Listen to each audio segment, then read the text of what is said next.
వద్దు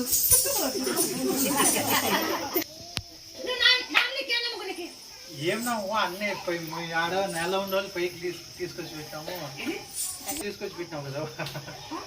ఇవ్వ దాన్ని ఎకరాలు భూమి ఉంటున్నావు అంటే అంత నీ దయవాలి కదా. అప్పుడు జాబ్ నిలబెట్టి ఆ దిండినాకి ఎక్కించేటట్టు చేస్తే ఇంక అందుకే నా బియ్యం బిడ్డ ఇంత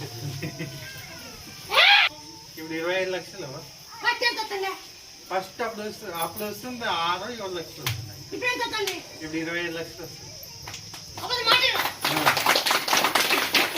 18 లక్షలు చేస్తానంటే ఇంకొక కొన్నాళ్ళు కానీ ఆ దాడి పోయి ఇంకా ఎక్కువ అవద్దు. మళ్ళా జాబ్ వచ్చినాక సంవత్సరం 2 ఏళ్ళకు 18 లక్షలు దాటిపోతాయి. అది ఎప్పుడు దాటుతుందిలే అనుకోండి మేము. అట్లా అది 25 లక్షలకి పోయింది. అంత లేదు లేదు లేదు అన్నీ జరిగినాయవా.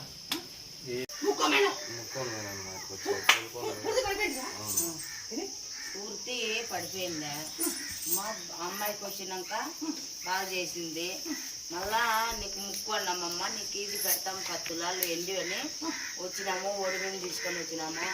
ఈ పొద్దు పెట్టేసినాము. మేము బాగుండాలని ముక్కుంటున్నాము. తిరిగి వచ్చినాం. మొత్తం అందరు 20 లక్షల దాకా పెట్టుకున్నాం. 20 లక్షల దాకా పెట్టుకున్నాం సుమారు.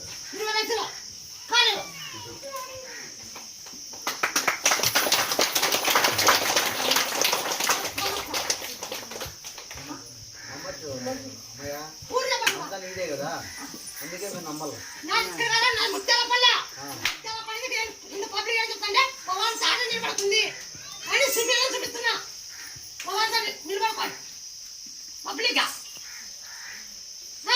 నువ్వు నా బండ పెట్టుకున్నావు నీకు ఎవరు చేసినావో బండి కల్పిస్తాను.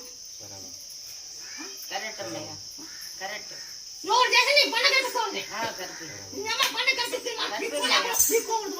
అట్లా చేయమ్మయ్య చేయలేనే నీ తావుకు వచ్చింది అమ్మయ్య. అయితే 20 లక్షలు బాగలేదా నేను రాత్రి ఆట అవుతున్నా ఏదో చిన్న సాయం నేను సరే తీసుకొస్తాం. ఇక్కడికి వచ్చిన తర్వాత మేము మా పిన్నయ్య మనవరాలు తీసుకొచ్చిన తర్వాత ఇక్కడికి వచ్చిన తర్వాత బాబుకి మగ సంతానం ఇస్తానంటే ఇచ్చిన పేరు పరిచయ పైకి వచ్చినాను. ఈఎం నమ్మకం మీద ఆ పాప వచ్చింది పిలుచుకొచ్చినాము. పిల్లి సంతానం కావాలని బిడ్డ వచ్చింది. బిడ్డ కూడా చెప్పినావు ఈసారి మగ సంతానం ఇస్తానని. అందుకోసం వచ్చినాము. దానికి పేరు పరిచయ పైకి వచ్చినాము.